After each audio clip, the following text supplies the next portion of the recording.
वन्दे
गुरु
जय ओम Vishnupad Paramhans परिव्राजकाचार्य अष्टोत्तर शतस्य Shrimad divine grace Shri Bhaktivedanta स्वामी श्रील प्रभुपाद की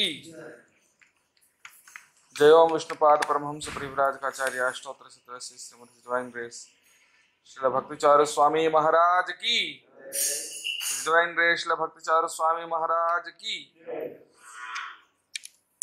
जय ओम विष्णुपाद परमहंस परिव्राजकाचार्य अष्टोत्तर शतस्य श्रीमद् डिवाइन ग्रेस श्रील भक्ति सिद्धांत सरस्वती ठाकुर की जय ओम विष्णुपाद परमहंस परिव्राजकाचार्य अष्टोत्तर शतस्य श्रीमद् डिवाइन ग्रेस श्रील गौर किशोर दास बाबाजी महाराज की सच्चिदानंद श्रील भक्ति विनोद ठाकुर की वैष्णव सार्वभौम श्री जगन्नाथ दास बाबाजी महाराज की श्री रूप सनातन भट्ट रघुनाथ श्री जीव गोपाल भट्ट दास रघुनाथ शेठ गोस्वामी प्रभुगण की नामाचार्य श्री हरिदास ठाकुर की प्रेम से कहो श्री कृष्ण चैतन्य प्रभु नित्यानंद श्री अद्वैत गदाधर श्रीवासादि गौर भक्तवृंद की श्री श्री राधा कृष्ण गोपीनाथ श्याम कुंड राधा कुंड गिरि गोवर्धन की मथुरा वृंदावन धाम की मायापुर नवदीप धाम की पुरुषोत्तम क्षेत्र जगन्नाथपुरी धाम की गंगा माई की जमुना माई की भक्ति देवी की तुलसी महारानी की हरिनाम संकीर्तन की श्री श्री राधा गोविंद जी की श्री श्री गौरनिताय की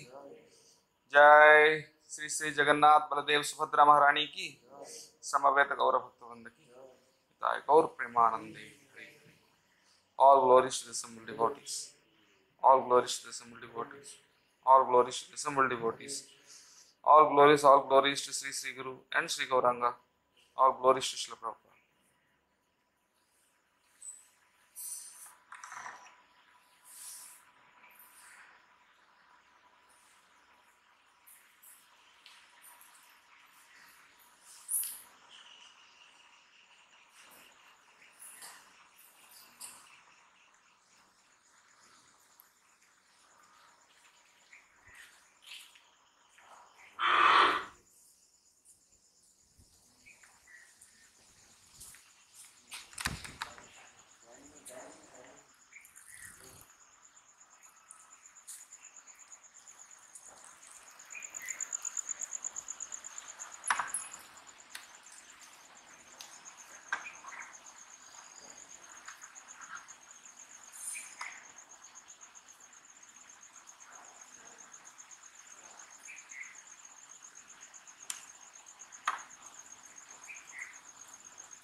দেখলাম একটা কাজ করে দেখলাম যে শরীরটাকে পূজা করতে দেখলাম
परसों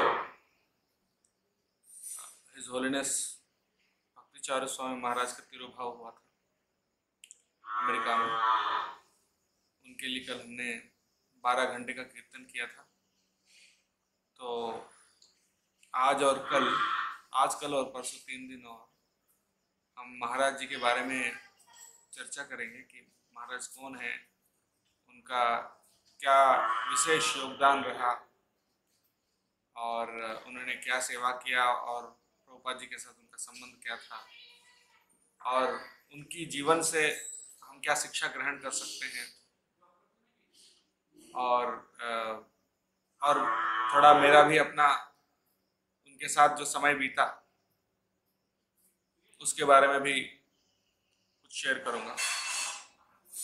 आज विशेष करके उनके बारे में चर्चा करेंगे और यानी उनके जो गुण हैं, उनके अंदर क्या अद्भुत गुण हैं उनके अंदर थे और उन्होंने क्या किया उनके जीवन में, उसके बारे में आज चर्चा करेंगे।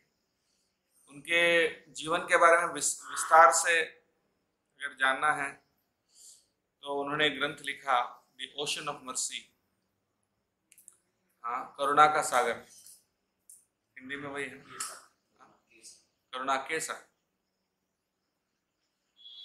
तो वो पढ़ सकते हैं। उसमें वो उनके प्रभुपाद जी के साथ जो भी उनके साथ आदान प्रदान हुआ वो सब उसके अंदर उन्होंने वर्णन किया है। लेकिन मैं उनके पूरे जीवन के बायोग्राफी में नहीं जाऊंगा, लेकिन मुख्य रूप से उनके टीचिंग्स, उनके जीवन में कुछ मुख्य विषय जो हम सीख सकते हैं और मेनली उनकी महिमा हम समझने का प्रयास करेंगे आज का दिन। और कल हम ये चर्चा करेंगे, कल मैं अपने महाराज जी के साथ क्या एक्सपीरियंसेस रहा वो भी मैं कल चर्चा करूंगा। भगवान की कृपा से उनके संग मुझे कम से कम लगभग 20 साल मुझे मिला था। हाँ, 21 साल एक्चुअली 1999 में वो आए थे हैदराबाद में, इस्कॉन हैदराबाद मंदिर में। उससे पहले वो आते थे अभय चरण शूटिंग करने के लिए, अभय चरण का 96 में प्रभुपाद सेंटेनियल में उसका पहला वॉल्यूम रिलीज किए थे। तो उसके बाद फिर 99 तक भी आते थे। तो जब मैं इस्कॉन से नया जुड़ा 1999 में, तो तब मैं मंदिर जाता था और महाराज 2-3 बार वहाँ आए थे, कुछ दिन रहे और उनका संग मुझे मिला था। और वेदा फाउंडेशन था जो ये प्रभुपाद जी के ऊपर जो सीरियल है अभय चरण बनाते थे, तो कुछ क्लासेस दिए थे मंदिर में भी। और उनके कीर्तन सुनने को मिला, तभी मैं उनके प्रति आकर्षित हुआ और आकर्षित होकर उनसे दीक्षा लेने की इच्छा जगी मेरे अंदर। तो इस प्रकार से मैं 2001 में फिर मंदिर ज्वाइन किया फुल टाइम, और उसके कुछ समय बाद मैंने उनसे दीक्षा लिया। तो उनका तब से उसके बाद कई बार उनके साथ ट्रैवल करने का मौका मिला। फिर 2005 में उज्जैन आया था, लगभग 2015 तक उज्जैन में था, लगभग 10 साल। तो इस दौरान भी, और उसके बाद भी अमेरिका में, उसके बाद मैं अमेरिका गया था 3 साल के लिए। वहाँ पर भी महाराज के काफ़ी एसोसिएशन मुझे मिला, उनके साथ ट्रैवल करने का मौका मिला, इंडिया में भी और कई जगह पर, बनारस में भी उनका सेक्रेटरी के रूप में सेवा करने का मौका मिला। तो इसलिए उनके साथ ट्रैवल करने से काफ़ी कुछ, मतलब उनके जो पर्सनैलिटी है उसको क्लोजली देखने का मौका मिला। उज्जैन में भी थे शुरुआत में, अभी तो उज्जैन में बहुत सारे भक्त हैं, शुरुआत में इतने नहीं थे, शुरुआत में भी काफ़ी थे लेकिन इतने नहीं थे। और क्योंकि महाराज को सेक्रेटेरियल वर्क बहुत होता था, तो उसको करने का मौका शुरुआत से हमको मिला था जब हम उज्जैन आए थे 2005 में, तब से कई बार।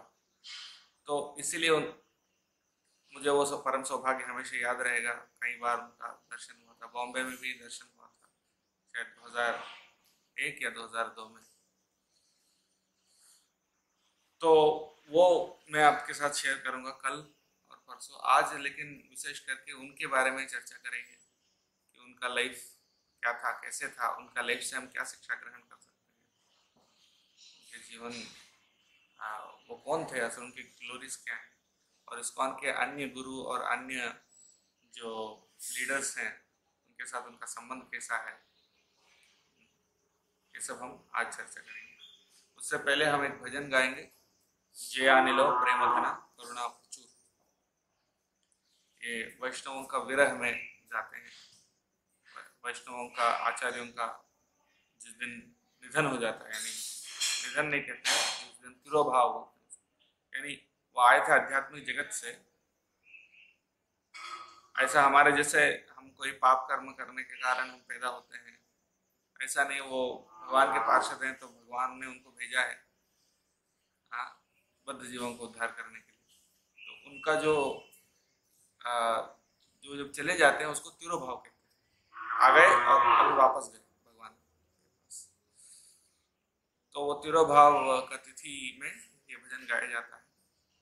आप अपने मोबाइल में देख सकते हैं, जे आनिलो प्रेमधना।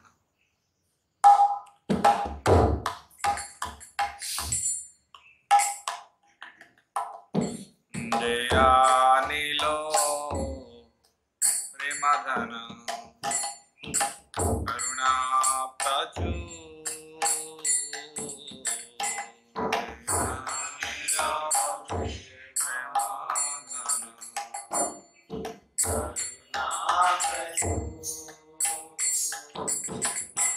जयानिलो प्रेमधना करुणा प्रचुर।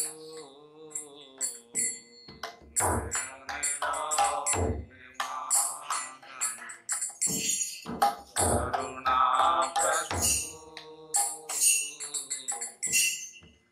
हेन प्रभु कोथा गेला आचार्य आगु। हेन प्रभु कोथा गेला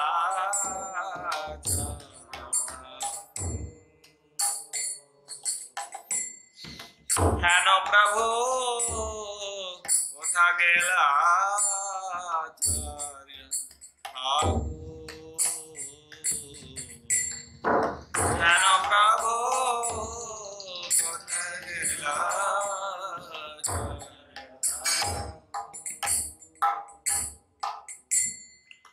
कहाँ मोरा स्वरूप रूपा, कहाँ सनातन,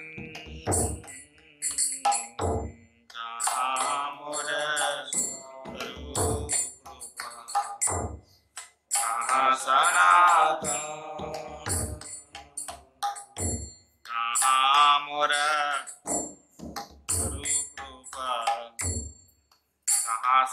सनातन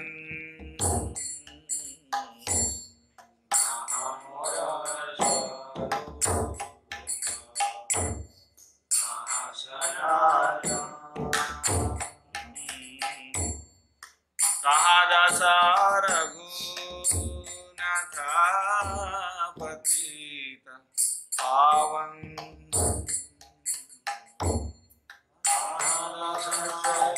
रघुनाथ पतित कहा दासा रघुनाथ पतित पावन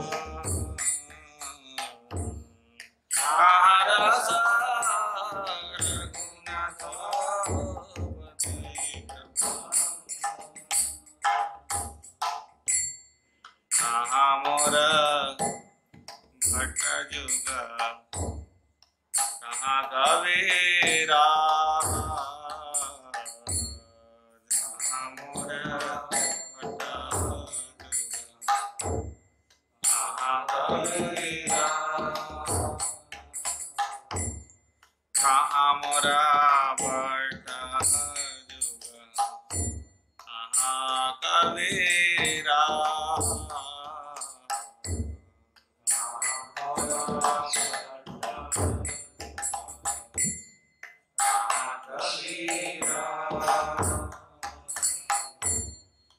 एको काले कथा गेला गौरा नटरा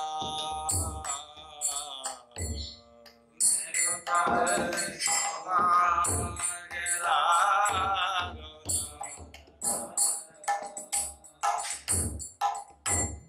एको काले कथा गेला गौरा नटरा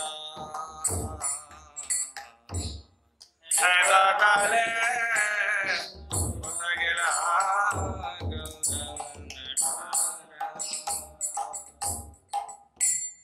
पाषाणे कोटिबो माथा आनले पशिबो पाषाणे कोटिबो आनले पशिबो पाषाणे कोटिबो माथा आनले पशिबो पाषाणे कोटिबो माथा आनले पशिबो गौरांग गुणेरा निधि कोथा गेले पावो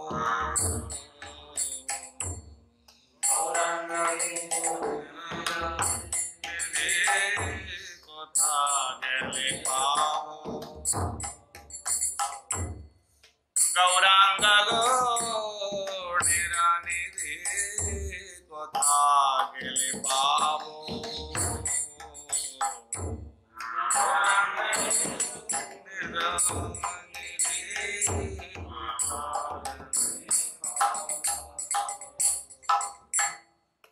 सब संगीरा संगे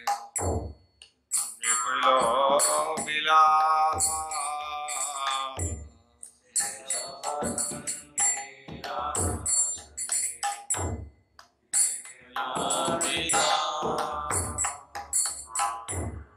सब संगीरा संगे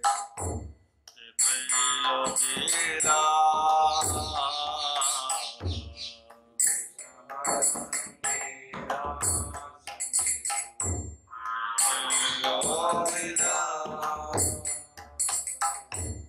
से संगना पाया काने नरो मादा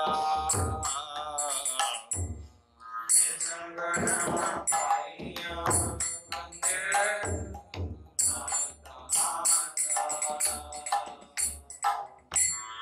से संगना पाया काने नरो तमादा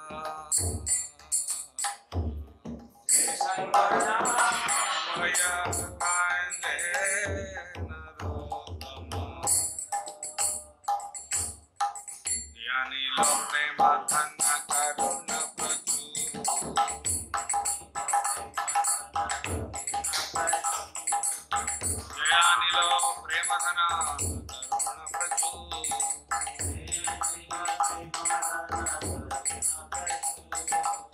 जय अनिल प्रेम घना करुण प्रचुर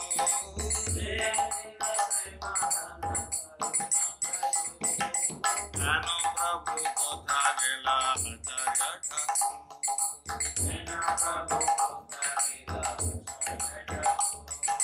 ज्ञानो प्रभु कथा गेला आचार्य ठाकुर ज्ञानो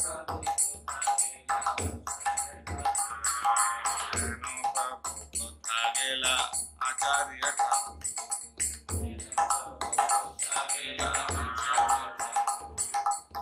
ज्ञानो प्रभु कथा गेला आचार्य ठाकुर कथा गेला कहाँ मोरा स्वरूप रूपा कहाँ सनातन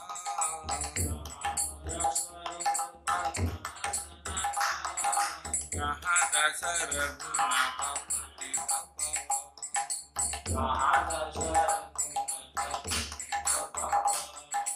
कहाँ मोरा भट्टा जोगा कहाँ कबीरा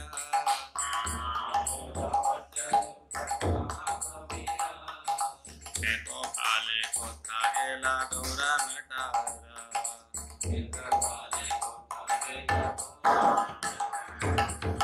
सावा संगीरा संगे जे कोई लोविरा पाषाणे कोटि बो माथा अनले पसिगो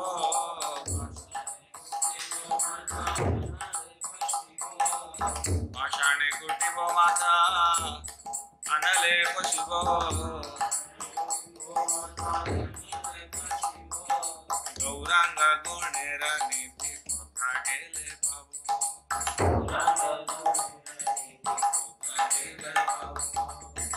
रंग गुणेर नीति कथा गेले बाबू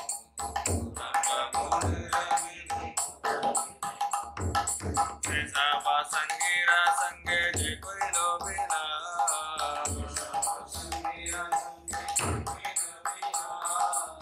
से सब संगीर संगे जे कोई लोबिला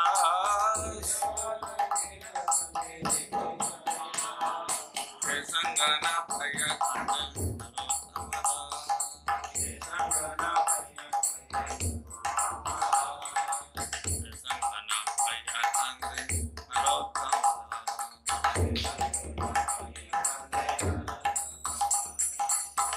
संगना पाय कांदे धामा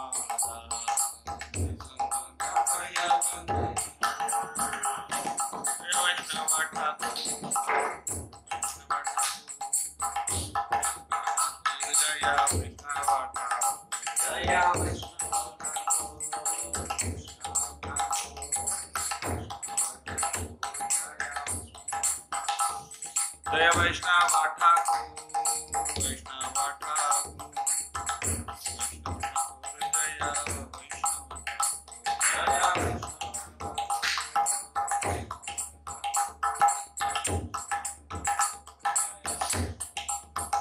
जया भक्ति चारु स्वामी गुरुदेवा स्वामी गुरुदेवा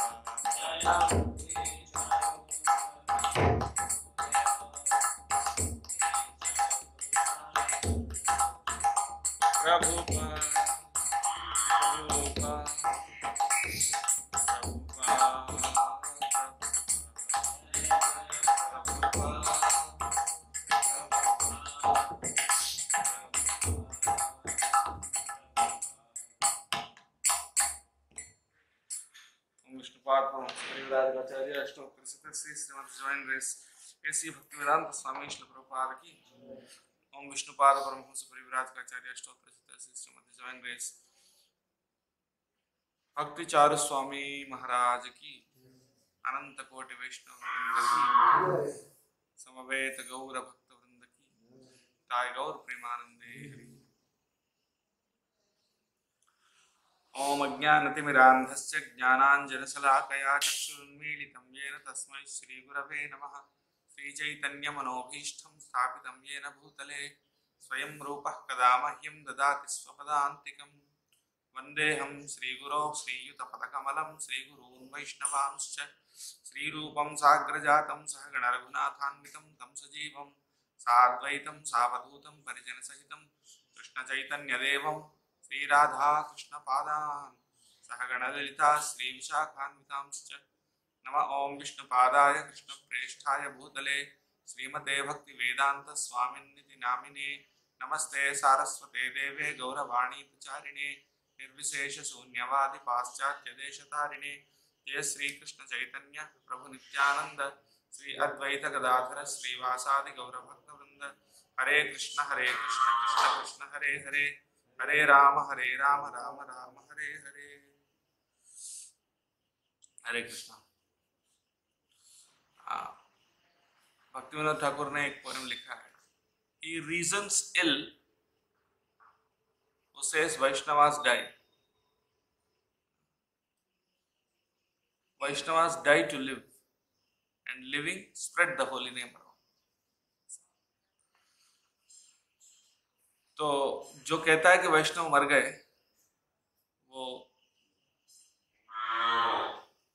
उसके पास वो मूर्ख है, वो ज्ञानी नहीं है, उसके पास ज्ञान नहीं। रीजन से उनका जो आर्ग्यूमेंट है वो गलत है, बात गलत बात है। क्यों? क्योंकि वैष्णव अगर शरीर छोड़ते हैं तो भी वो वैष्णव ही रहते हैं, और वो जीते हैं, शरीर छोड़ने के बाद भी जीते हैं। और क्या करते हैं?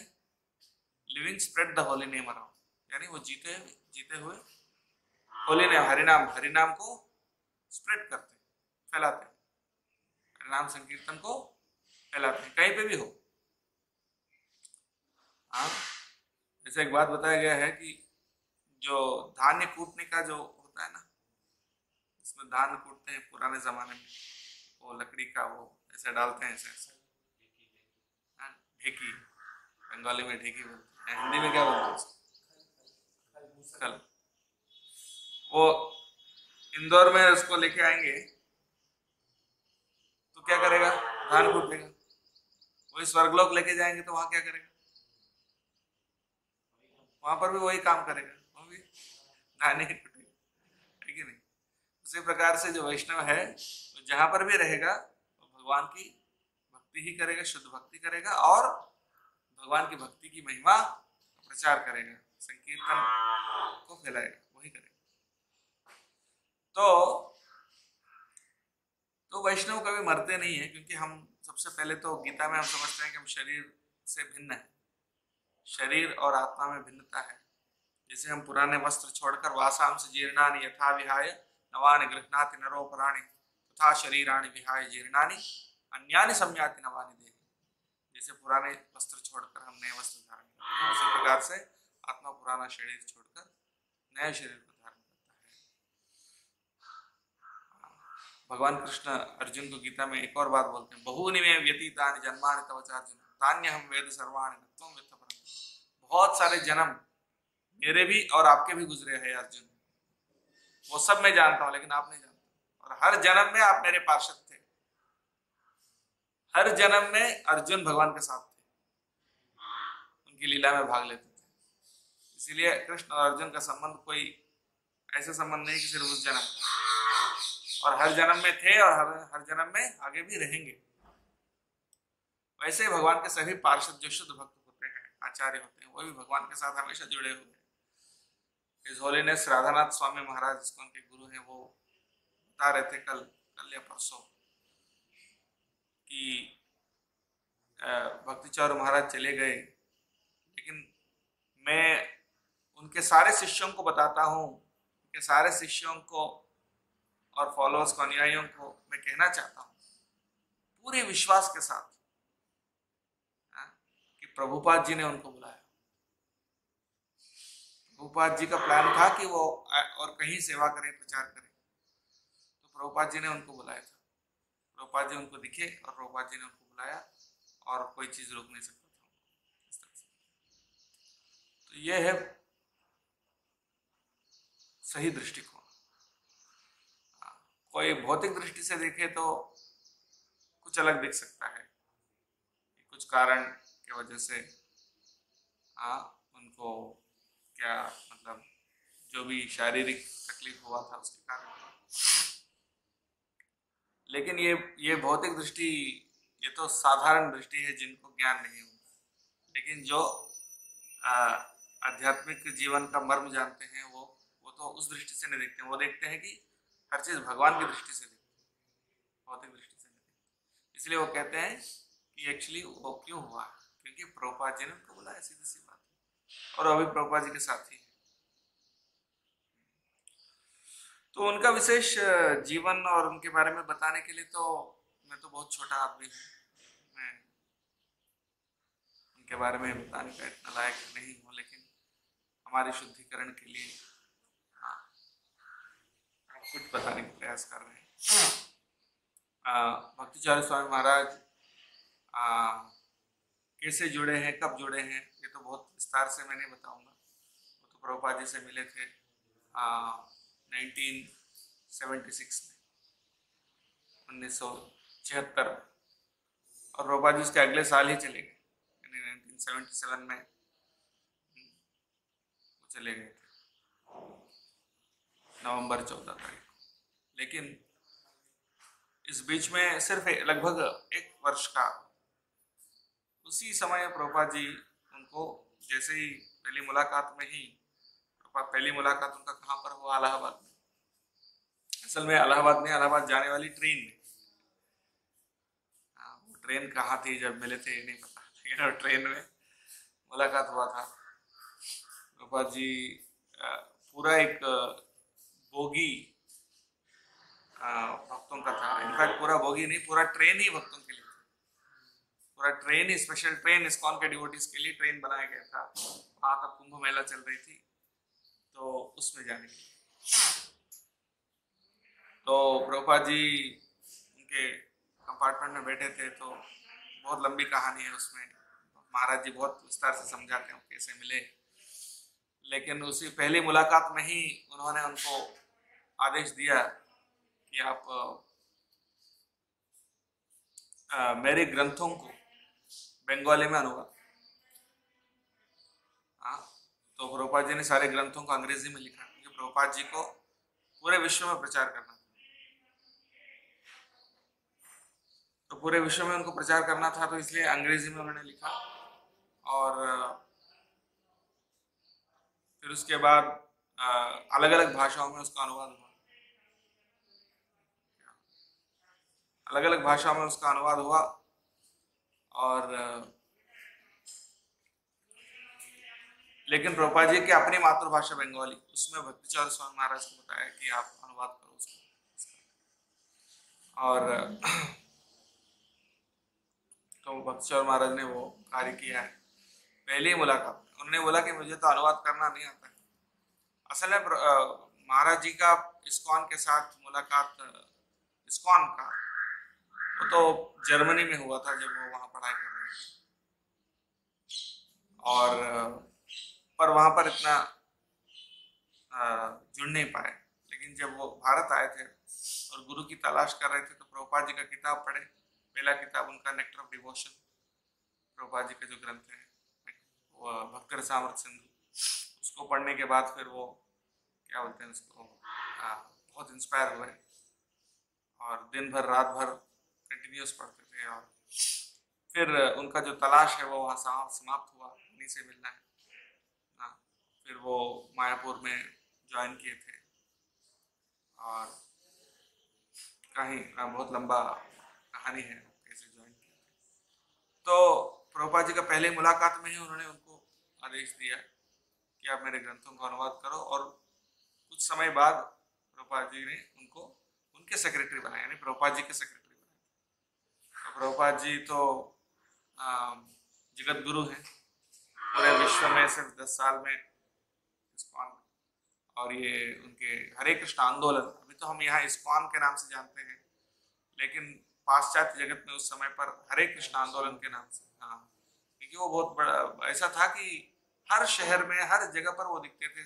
बहुत सारे विदेशी लोग उनके शिष्य थे, और ऐसे ही वस्त्र पहन के, मुंडन करके, घंटी और कीर्तन करते हुए, नाचते हुए शहरों में, मतलब सड़कों में लिखते थे और ये ग्रंथों को, गीता वगैरह, भागवतम वगैरह इत्यादि ग्रंथों को वो वितरण करते थे। तो ये तो कॉमन सेट था, मतलब इतना पॉपुलर था हरे कृष्ण मूवमेंट कि ऐसा कोई व्यक्ति नहीं था जो नहीं जानता था हरे कृष्ण, मतलब हर व्यक्ति जानता था। और इतने बुक्स भी डिस्ट्रीब्यूट हुए कि लगभग हर घर में प्रभुपाद जी के किताब पहुंच गए थे पूरे यूरोप में। और ऐसा इतना मतलब पॉपुलर और वो हुआ था। लेकिन फिर भारत आए थे प्रभुपाद जी। अमेरिका जाने से पहले तो भारत में प्रचार किए थे, लेकिन कोई उसको ध्यान नहीं दिया। फिर अमेरिका में जब इतना सक्सेसफुल होकर वापस आए, तब लोगों ने उसको थोड़ा सा इम्पोर्टेंस देना शुरू किए। यही तो उनके गुरु महाराज के आदेश थे। प्रभुपाद जी के गुरु महाराज भक्ति सिद्धांत सरस्वती ठाकुर ने उनको आदेश दिया कि आप पाश्चात्य जगत में प्रचार करो। तब तो भारत आजाद नहीं था। तो 1911 में पहली बार मिले थे उनके गुरु से। 1911 मतलब आप सोच सकते हैं 1911, 1922 में दीक्षा ली थी। तो कहने का मतलब यह है कि 1911 कि 1922 में शायद पहली बार मिले थे। 22 में मिले थे, फिर 33 में उन्होंने दीक्षा ली था, राइट। 22 में मुलाकात हुआ था, 33 में दीक्षा ली थी। तो वो कहानी अभी वापस आते हैं। अभी भक्ति सिद्धांत सरस्वती ठाकुर ने प्रभुपाद जी को बताया विदेश में प्रचार किए थे। वो बोलते थे कि भारत आजाद नहीं, पहले आजादी तो लें, उसके बाद नहीं। उन्होंने बोला नहीं, ये जो संदेश है भागवत का संदेश किसी चीज के लिए नहीं रुक सकता है। तो प्रभुपाद जी जब वापस भारत आए थे, तब हरे कृष्णा मूवमेंट तब बहुत पॉपुलर होने लगा। फिर भी लोग तो आते थे, जुड़ते थे, लेकिन कोई फुल टाइम समर्पित नहीं होते थे। बहुत कम लोग थे। उनमें से एक भक्तिचौर स्वामी महाराज थे, एक लोकनाथ महाराज भी थे। तो उस समय पर उन्होंने प्रभुपाद जी को लाइफ डेडिकेट किया और प्रभुपाद जी ने उनको अपने सेक्रेटरी बनाया। तो यानी प्रभुपाद जी के साथ ही रहना, उनका चिट्ठियों को फॉर इंडियन अफेयर्स, यानी भारत में जो भी उनकी चिट्ठी वगैरह आती है उनका जवाब देना, और जो सेक्रेटेरियल जो वर्क है वो करना। और उनके लिए प्रसाद भी बनाते थे, प्रसाद वो बनाकर देते थे और उनके ख्याल रखते थे। उस समय पर उनके तो बहुत हजारों शिष्य थे, और अधिकतर जो शिष्य उनको तो प्रभुपाद जी के साथ मुलाकात नहीं हो पाता था कि वो इतने बिजी थे, और उनके इतने हजारों शिष्य थे, फॉलोअर्स थे। बस सिर्फ दीक्षा लेने के समय पर एक बार मुश्किल से देखते। कुछ लोगों को तो दीक्षा लेने के समय पर भी प्रभुपाद जी को नहीं मिल पाते, ऐसे थे। फिर बस उनका मुलाकात, 1 मिनट का मुलाकात के लिए लोग कुछ भी करने के लिए तैयार थे। लेकिन उस समय पर उन्होंने उनके साथ 24 घंटे रखे, और बहुत जल्दी उनको संन्यास भी दे दिए थे, लगभग 3 महीने दीक्षा देने के 3 महीने। तो बहुत सारे भक्तों ने उनको बताया कि ये तो नया भक्त है, अभी 3 महीने हुआ, उनको संन्यास दे रहे हैं। प्रभुपाद जी ने उनको बताया कि आप नए हो। इस तरह से यानी प्रभुपाद जी ने उनको रिकॉग्नाइज किया कि ये आगे बहुत कुछ करेंगे। फिर उनको दीक्षा दिए थे, संन्यास दिए थे, और उनको आदेश दिए थे इस जन्म में किसी औरत के साथ कोई संबंध मत रखो। और बोले आप कहीं जन्म तक, हमेशा भक्तिचौर स्वामी महाराज ये रिपीट करते हैं अपने लेक्चर्स में, कहीं जन्म आप भोग करने का प्रयास किए थे भौतिक जगत में, लेकिन आप खुश नहीं हो पाए। एक जन्म भगवान को दे दो, एक जीवन, इस जीवन, ये लाइफ भगवान को दे दो। बहुत हजारों करोड़ों जीवन हमने माया की सेवा में बिताया, एक जीवन सिर्फ भगवान को देके देखो क्या होगा। अगर कुछ हुआ नहीं भी हुआ तो क्या लॉस है? ऐसे तो बहुत सारे जन्म तो हमारे गुजरे हैं, एक और जाएगा। अगर हुआ तो आज कितनी अच्छी हो। तो इसलिए आप इस जीवन को भगवान को समर्पित कर दो। तो हमेशा वो बोलते हैं प्रभुपाद जी ने वो आदेश मुझे दिए थे, और मैं भी आप सबको वही आदेश देता हूँ कि आप इस जीवन जो है भगवान की सेवा में देखो क्या हो। और ने बोला मैंने देखकर दिया, और मैं तो बोल सकता हूँ मेरे जीवन में इतना अच्छा हुआ कि और कुछ भी करने से ये नहीं हो सकता था। तो अपने एक्सपीरियंस के साथ भी बोल सकता हूँ कि प्रभुपाद जी को अपने जीवन समर्पित करने से मेरा कोई नुकसान नहीं हुआ, बल्कि इतना फायदा हुआ कि जो कल्पना भी नहीं कर सकते। तो ये मतलब उसके बाद उनका संन्यास लेने के बाद 1977 में प्रभुपाद जी चले गए। और जैसे प्रभुपाद जी चले गए उसके बाद बहुत सारे समस्याएं होने लगी, क्योंकि जैसे सूरज जब चले जाते हैं, सूर्य का अस्त हो जाता है, तो माहौल पहले जैसा रहता है क्या? पूरा अंधेरा हो जाता है ना, पूरा अंधेरा हो जाता है। पहले तो बहुत सारे जानवर, पक्षियां, सब पूरी प्रकृति एक्टिव रहती है, लेकिन जैसे ही सूर्यास्त हो जाता है तो सब पैसिव मोड में चले जाते हैं। तो उसी प्रकार से जैसे प्रभुपाद जी कोई आचार्य चले जाते हैं इस दुनिया से, शास्त्रों में बताया गया है, जब आचार्य चले जाते हैं तो पूरा दुनिया अंधेरे में चले जाता है, एक बहुत बड़ा क्राइसिस होता है। तो ऐसा बहुत बड़ा क्राइसिस भी हुआ था इस्कॉन में। कई सारे लीडर्स एक एक करके उनका पतन होने लगा, कुछ लोग मेंटेन नहीं कर पाए उसको। और तो जब लीडर्स पतन हो जाते हैं तो उनके हजारों शिष्य भी हैं, तो वो भी ऑब्वियसली उनकी सारी जो श्रद्धा फेथ है वो तो खत्म हो जाती है। कि जिनको आपने गुरु माना, अगर वो ही खुद अगर भक्ति मार्ग से चले जाए या कोई ऐसा स्कैंडल में फंस जाए, क्या होगा? शिष्यों का श्रद्धा पूर्ण टूट जाता है। तो वही हुआ था। ऐसा नहीं कि सभी लोग, कुछ लोगों का ऐसा हुआ था। एक एक के बाद उस समय पर उनके जो शिष्य हैं,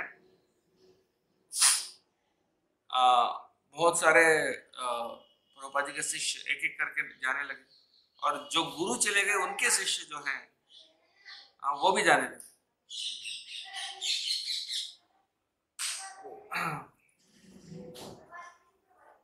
तो उस समय पर क्या हुआ, बहुत बड़ी समस्या हुई थी इसमें। तो उन समस्याओं को भी सामना करने में वो भक्तिचरण स्वामी महाराज बहुत योगदान दिया। तो क्या हुआ, बहुत सारे मंदिर, इस्कॉन के मंदिर है यूरोप में स्पेशली, और अन्य जगह पर यूरोप में खास करके, वो लगभग बंद करने वाली स्थिति में आ गए थे। तो उस समय पर महाराज जी बहुत प्रयास करके उन सारे मंदिरों को बचाए। मुझे खुद एक बार बताया था कि 1980s में एक मंदिर ऐसा था कि बहुत बड़ा मंदिर था यूरोप में, और उसको ऐसा स्थिति आ गया कि उसको बेचना पड़ा। लेकिन बेचे नहीं, मतलब ऐसा स्थिति आ गया था। लेकिन उस समय पर उन्होंने बहुत प्रयास करके फंड रेज करके उसको बचाए, और इस तरह से काफी जगह पर उनका योगदान ऐसा रहा कि जहाँ पर सबसे बड़ी समस्या है, जहाँ बहुत सारे ऐसे गुरु थे जिनके शिष्य सब इस्कॉन छोड़ने वाले थे, तो उस समय पर उन्होंने वापस उनको इस्कॉन में लाए, वापस उनको जोड़े। जो रिपेयर वाला काम होता है ना, रिपेयर वाला काम किसी को दिखता नहीं है।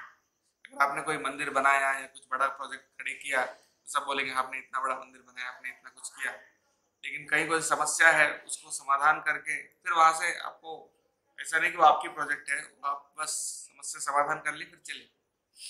तो ऐसा काम क्यों करते थे? क्योंकि प्रभुपाद जी के साथ उनका संबंध इतना घनिष्ठ था। प्रभुपाद जी के साथ रहे और प्रभुपाद जी ने उनको विशेष प्रेम दिया, और प्रभुपाद जी के प्रति भी महाराज जी के बहुत विशेष प्रेम।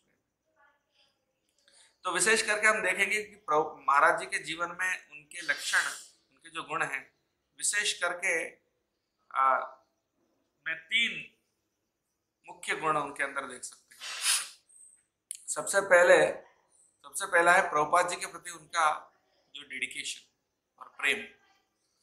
प्रभुपाद जी के प्रति इतना प्रेम था कि वो अभी भी, मतलब उनके सारे जीवन में, कि उनके पूरा जीवन प्रभुपाद जी की सेवा में डेडिकेट हुआ, और प्रभुपाद जी का ही नाम बढ़ाए थे। जैसे प्रभुपाद जी के सारे ग्रंथों को ट्रांसलेट किए थे बंगाली में। फिर उसके बाद उन्होंने एक प्रोजेक्ट लिया, अभय चरण सीरियल बनाने का। ये सीरियल प्रभुपाद जी के जीवन के ऊपर, और बहुत पॉपुलर था। स्टार प्लस में, दूरदर्शन में भी आता था स्टार प्लस। उस टाइम पे बहुत ज्यादा चैनल नहीं होते थे, कुछ ही चैनल होते थे। तो 90s में तो वो प्राइम टाइम में टेलीकास्ट हुआ था।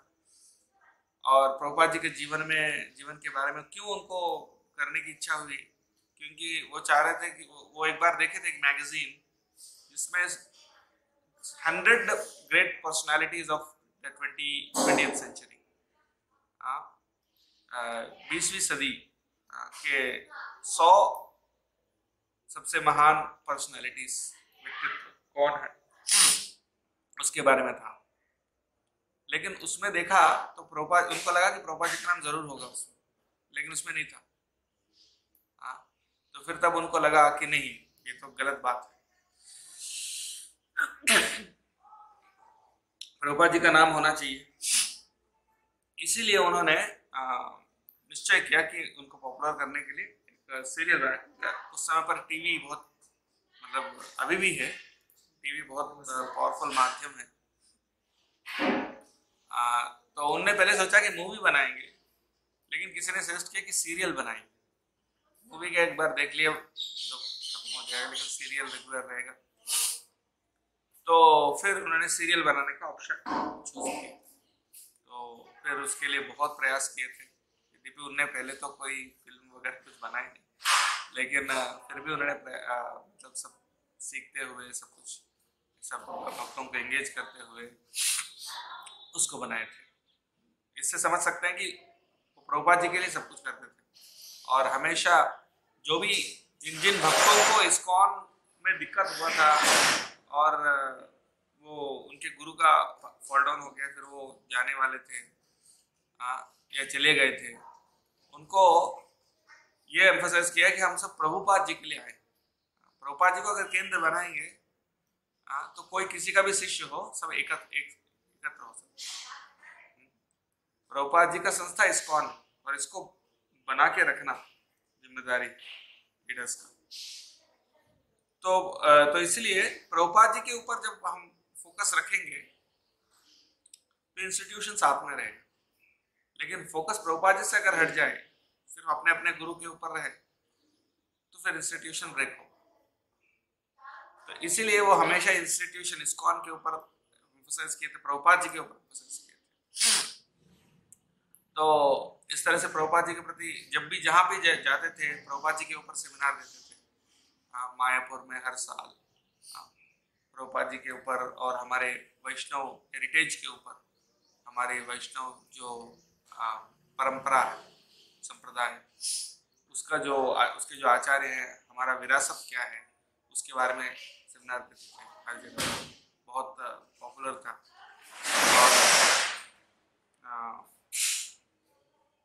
और इस्कॉन को साथ में रखने के लिए उनका बहुत योगदान रहा। काफी फाइनेंशियली भी उन्होंने हेल्प किए थे इस्कॉन को, यानी इस्कॉन के मंदिरों को बचाने के लिए और इस्कॉन को एक साथ रखने के लिए। और उनका प्रचार भी बहुत, ऑफकोर्स हम सब जानते हैं कि उनका भजन कितने सुमधुर है, और उनके प्रवचन भी कितने सरल, at the same time scholarly थे, और शास्त्रों के आधार पर बहुत अच्छा से लोगों को इंस्पायर करते थे। तो सिर्फ अंग्रेजी भाषा में नहीं, वो फ्रेंच भी बोल सकते, और बंगाली में भी, बंगाली में तो बोलते ही थे। बांग्लादेश में, उनका जन्म बांग्लादेश में हुआ था, तो बांग्लादेश में भी बहुत सारे उनके शिष्य हैं, बंगाल में भी हैं, और भारत में भी कई जगह पर, और विशेष करके साउथ अफ्रीका में प्रीचिंग करते थे, अमेरिका में था उनका, ऑस्ट्रेलिया में भी जाते थे, यूके में भी काफी उनके शिष्य हैं, यूरोप में कई जगह पर। और प्रभुपाद जी के सीनियर शिष्य होने के कारण जीबीसी में भी, जो इस्कॉन के जीबीसी हैं, GBC body, governing body commission, जो टॉप मैनेजरियल अथॉरिटी है, उनमें भी सबसे मोस्ट रेस्पेक्टेड मेंबर्स में से थे। और इस तरह से महाराज जी का कॉन्ट्रीब्यूशन बहुत है। तो 3 गुण में जो बता रहा था, सबसे पहले तो उनका प्रभुपाद जी के प्रति जो प्रेम, हर लेक्चर में वो प्रभुपाद जी के बारे में बताते थे।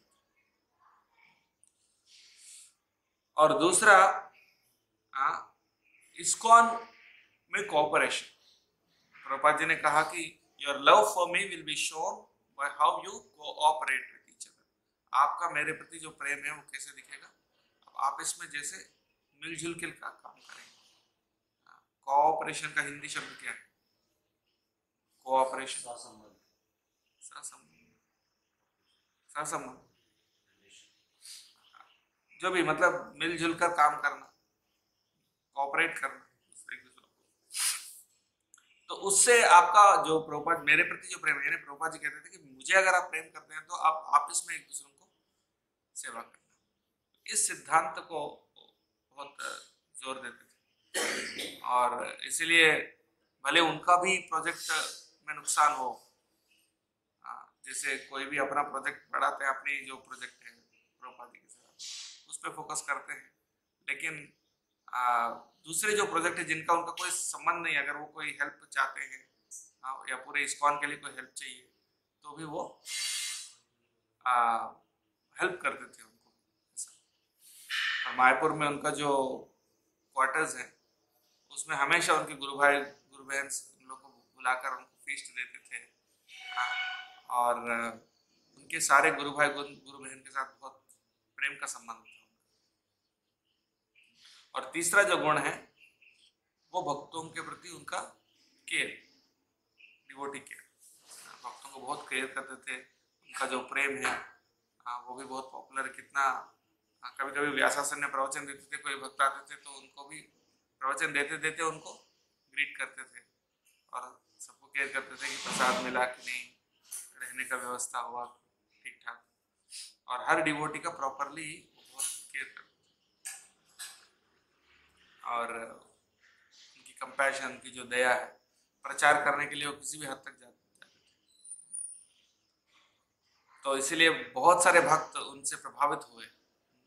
जो उनके शिष्य नहीं हैं, जो किसी दूसरे गुरु के शिष्य हैं, वो भी उनसे बहुत प्रभावित हुए उनके केयरिंग नेचर के कारण।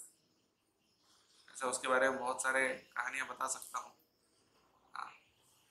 ऐसा एक जगह पर, मैं नाम नहीं लूंगा, एक जगह पर ऐसा हुआ कि वो कोई और गुरु के शिष्य थे। वो जब वहां गए थे प्रचार करने के लिए तो उनको स्वागत नहीं किए थे, यानी उनको अवॉइड करते थे, यानी आप यहाँ मत आओ, कहने का मतलब है इंडायरेक्ट। फिर वहां जाने के बाद फिर वो महाराज समझ गए कि ये हमें वेलकम नहीं करना चाहते हैं, तो फिर वो वहां आना बंद कर दिए। और कई साल बाद जो ऐसा किए थे उनको फिर समस्या हुई भक्ति में, मतलब बहुत बड़ी समस्या हुई है। तो फिर वो महाराज जी के पास आकर माफी मांगते हैं, तो महाराज उनको गले लगा देते हैं बहुत देर तक। ऐसा मतलब किसी के प्रति ईर्ष्या वगैरह, जो वैष्णव है उनके अंदर ईर्ष्या नहीं होता है। तो ये भी हम देख सकते हैं डिवोटी केयर। और बहुत सेल्फलेस, यानी ऐसा नहीं कि अगर इनको हेल्प करेंगे तो हमको क्या मिलेगा। बहुत सारे भक्त हैं जो उनको हेल्प मांगते हैं, उनके रोज सैकड़ों ईमेल्स आते हैं अलग अलग भक्तों से कि हमारे जीवन में ये समस्या है, वो समस्या है, इसका समाधान कीजिए, उसका समाधान कीजिए। इस तरह से बहुत सारे चिट्ठियाँ आते थे उनके पास, हर चिट्ठी को जवाब देते थे। महाराज, मैंने देखा है, मैंने भी कम से कम कुछ सैकड़ों बार उनको लिखा होगा और हर बार वो जवाब देते हैं जरूर। कभी कभी अगर तुरंत नहीं दे पाए तो कुछ समय बाद देते हैं, लेकिन देते हैं, जवाब देते हैं। और पहली चिट्ठी मैंने लिखा 2000 में कि 2001 कि मैं मंदिर ज्वाइन करना चाहता हूँ, क्या करूँगा ऐसा। तो फिर उन्हें जवाब दिया कि प्रभुपाद जी के मिशन को डेडिकेट करो ऐसा करके। फिर मंदिर ज्वाइन करने के बाद भी लिखा। फिर महाराज जी ने बोला बहुत अच्छा किया। महाराज मुझे पैकेज नहीं जानते थे, मैंने ऐसे ही लिखा था। फिर महाराज ने जवाब भी दिया कि हाँ, कभी भी पीछे मुड़कर मत देखना, आपने जो डिसीजन लिया कभी पीछे मुड़कर मत देखो, आजीवन इसी में रहो, ऐसा कर। तो फिर उसके बाद मैं पीछे मुड़कर देखना बंद कर दिया। उसके बाद मैं वही करता था। ये जीवन जो है भगवान की सेवा के लिए, ऐसा सोच लिया। तो इसी तरह से हर हर मोड़ पर, जीवन के हर मोड़ पर मैं उनको लिखता था, उनका जवाब आता था और ऐसा मैं काम करता था। तो ये तो मेरा अपनी पर्सनल एक्सपीरियंसेस, वो तो मैं कल और विस्तार से सब बताऊंगा। लेकिन आज महाराज जी के क्वालिटीज के बारे में चर्चा कर रहे हैं। और जैसे ऑरलैंडो का जो प्रोजेक्ट है, और जैसे मैं बता रहा था कि वो अभय चरण सीरियल हुआ, अभय चरण सीरियल होने के बाद फिर उनको एक प्रोजेक्ट में, जहाँ पर प्रभुपाद जी जो चाहते थे, बहुत कुछ चाहते थे प्रभुपाद जी ऐसे चाहते थे, सिर्फ वैसा नहीं कि सिर्फ मंदिर हो, बल्कि एक स्कूल हो, एजुकेशनल इंस्टीट्यूट हो, एक वर्णाश्रम प्रोजेक्ट हो जहाँ पर जैविक खेती होता है, जो वर्णाश्रम यानी फार्म कम्युनिटी, जहाँ पर एक खेती भी होती है, गायों की रक्षा भी होती है, लोग रहते हैं,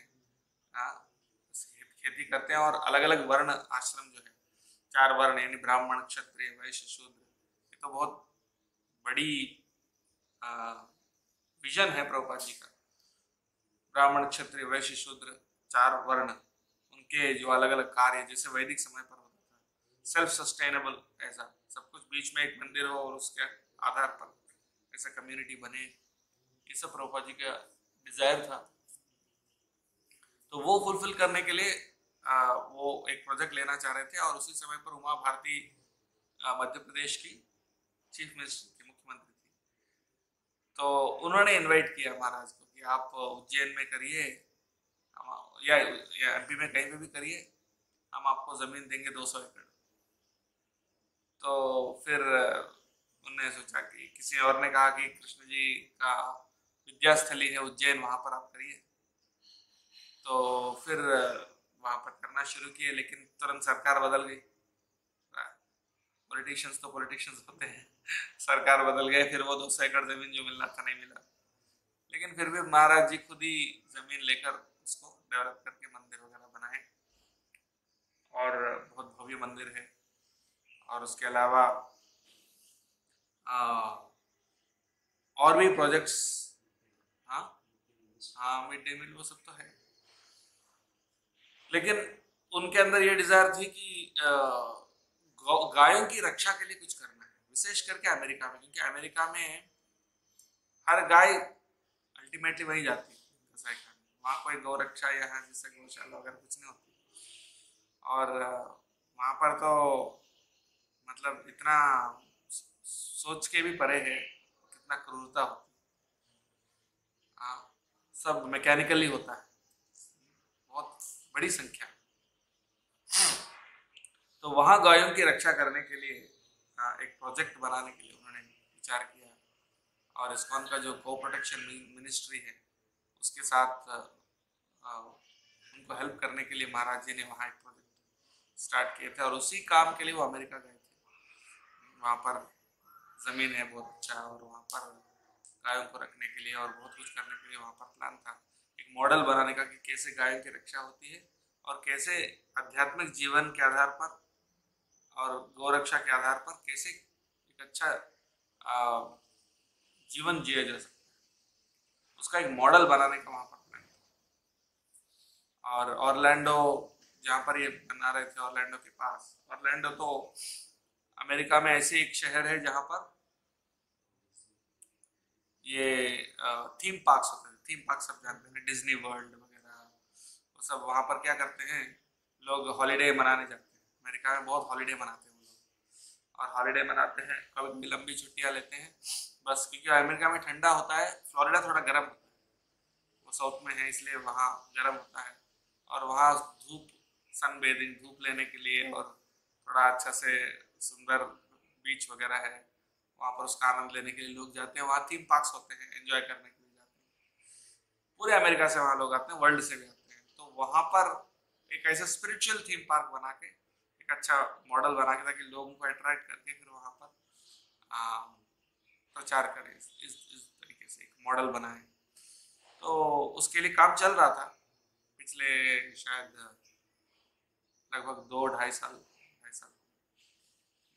3 साल हुए होंगे, 2.5-3 साल। तो वहाँ पर मंदिर है, सब कुछ है। तो उसी कार्य को आगे बढ़ाने के लिए महाराज वहाँ गए थे, पर भगवान की कुछ प्लान अलग थी। और सबसे मेन चीज है कि महाराज एक उनके सारे शिष्यों को, और सिर्फ उनके शिष्यों को ही नहीं बल्कि इस्कॉन के सभी भक्तों को अपने मानते थे। किसी का भी शिष्य हो, कोई भी हो, ऐसा नहीं उनका मेरा पराया भाव नहीं था। और जहाँ पर भी जरूरत है, जो भी उनके गुरु भाई उनसे मांगते थे मदद का, वो मदद देते थे। चाहे आर्थिक मदद हो या मैन पावर की मदद हो। जैसे कई उनके गुरु भाई हैं, जैसे बड़ौदा में भी उन्होंने अपने शिष्यों को भेजा वहाँ पर डेवलप करने के लिए। वहाँ के लीडर बासु घोष ने उनसे हेल्प मांगी। और भी कई जगह पर उन्होंने अपने शिष्यों को भेजा और प्रचार हो वहाँ पर भी, ऐसा करके।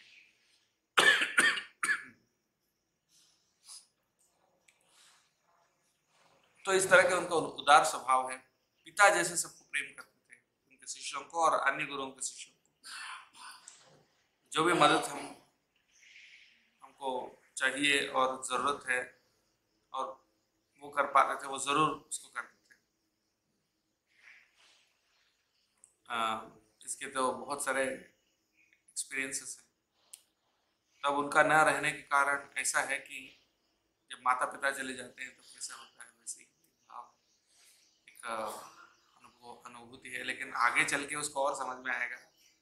और उनकी वैल्यू हम जब तक वो थे तब तक हमको यही लगता है कि और उनकी एसोसिएशन को हम वैल्यू दे सकते थे और भी उनकी सेवा करना चाहिए था, ऐसा भावना आता है। लेकिन अभी मुख्य बात यह है कि अभी हमको क्या करना चाहिए। महाराज जी चले गए तो हम अभी क्या कर सकते हैं। तो शास्त्रों में बताया गया है कि 2 चीजें, एक वपु सेवा और एक वाणी सेवा। गुरु की 2 प्रकार की सेवा होती है, वपु सेवा और वाणी सेवा। वपु सेवा होती है उनकी शरीर की सेवा, यानी उनकी सेवा फिजिकली जो करते हैं। और वाणी सेवा का मतलब है उनके आदेशों का पालन करना। वाणी यानी जो वो बताते हैं, उनके उपदेश, उनका पालन करना। वपु सेवा हमेशा नहीं हो पाती जब तक वो है और अगर आप उनके साथ हो। लेकिन वाणी सेवा हर शिष्य कर सकते हैं, हर जगह पर कर सकते हैं। और तो इसीलिए वाणी सेवा हर शिष्य को तीव्रता से करना चाहिए, यानी कि उनके लिए इंस्ट्रक्शंस फॉलो करना चाहिए, उन्हें बताए हुए चीजें फॉलो करनी चाहिए।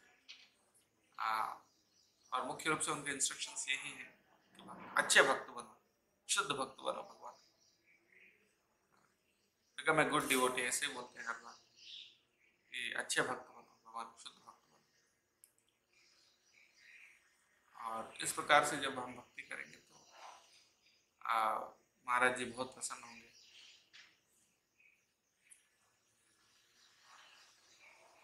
तो उनके लेक्चर सुनते हुए, मुख्य रूप से उनके जो आदेश है उसको पालन करते हुए, उनका एक बहुत इंपॉर्टेंट आदेश है कि कभी इस्कॉन मत छोड़ो। प्रभुपाद जी का जो संस्था है उसको नहीं छोड़ना, क्योंकि टेंडेंसी ये होती है कि सब हम अलग जाएं, आप अलग जाओ, हम सब अलग अलग अपना। लेकिन ये कलयुग का प्रभाव के कारण ऐसे ही होता है। कलयुग का प्रभाव ऐसा होता है कि भेद, डिवाइड करना, सब अलग अलग डिवाइड करना। जब डिवाइड होंगे तो ऑटोमेटिकली वीक हो जाएंगे और लड़ेंगे आपस में। तो इसलिए वो नहीं करना कभी भी, किसी भी हालत में आपस में आना। और उसके लिए क्या सैक्रिफाइस करना पड़ता है। अगर साथ में रहना मतलब कुछ जो हमारा खुद का इंटरेस्ट है उसको थोड़ा सैक्रिफाइस करना पड़ता है, तभी तो जाके हम साथ में रह पाएंगे। अगर मैं बोलूँगा नहीं मेरी इंटरेस्ट इंपॉर्टेंट है और आप बोलेंगे आपकी इंटरेस्ट इंपॉर्टेंट है, तो कभी कोई समाधान नहीं हो सकता। लेकिन हम बोलेंगे ठीक है, प्रभुपाद जी के संस्था के लिए, प्रभुपाद जी के लिए मैं अपना कुछ सैक्रिफाइस करूँ, तब जाके हम साथ में।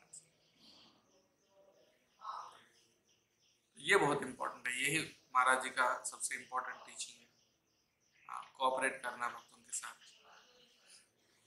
और मिलकर संस्था में रहते हुए प्रभुपाद जी के आदेश को अच्छे से पालन करते हुए, जितना भगवान ने हमको शक्ति दिया पूरी शक्ति का उपयोग करके प्रचार करना भगवत गीता। ये प्रभुपाद जी की इच्छा है, ये पूरी परंपरा की इच्छा है।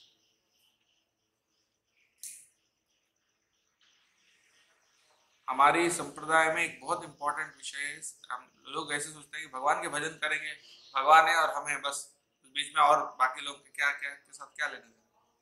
लेकिन नहीं, वैष्णव सिद्धांत में ऐसा है कि भगवान जितना इंपॉर्टेंट है उससे भी ज्यादा इंपॉर्टेंट है भक्त।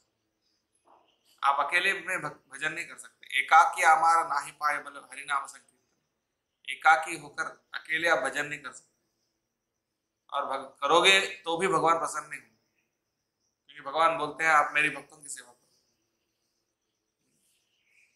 शास्त्रों से कहीं उसके बारे में बता सकते हैं आप, वो एक अलग क्लास हो जाएगा। लेकिन इसीलिए वैष्णवों के साथ रहना, वैष्णवों की सेवा करना, वैष्णव सेवा जो है भक्ति का, हरिनाम, वैष्णव सेवा और जीवे दया, ये तीन मुख्य सिद्धांत शास्त्र। सबसे पहले क्या है? हरिनाम, फिर वैष्णव सेवा, और तीसरा जीवे दया, यानी जीवों के ऊपर दया दी प्रचार।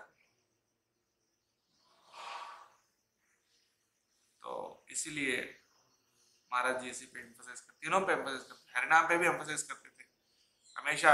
उज्जैन में ऐसा हुआ था एक बार कि बारिश नहीं था बहुत सालों से, तो महाराज ने बोला हम हरिनाम संकीर्तन करेंगे 3 दिन, 24 घंटे, ऐसा 3 दिन हरिनाम संकीर्तन किए और बारिश हुआ। ऐसा बोलते हैं कि बहुत सालों से उतना बारिश नहीं।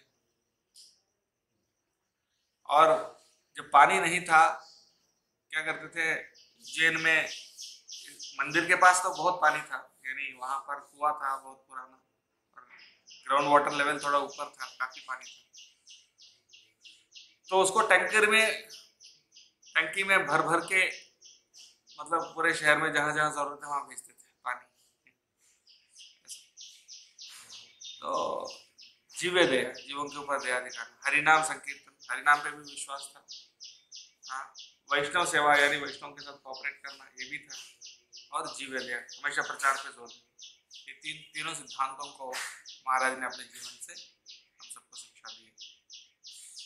तो कुछ संक्षिप्त में आज मैं बताने का थोड़ा प्रयास किया था, और विस्तार से हम मेरी जो एक्सपीरियंसेस है महाराज के साथ, और भी कुछ घटनाएं अलग अलग जो महाराज के जीवन में जो हुए हैं, अलग अलग भक्तों के साथ जो मैंने देखा है और जो मैंने सुना है, वो मैं कल और परसों, कल एटलीस्ट शेयर करूंगा, और हो सके तो परसों भी करेंगे।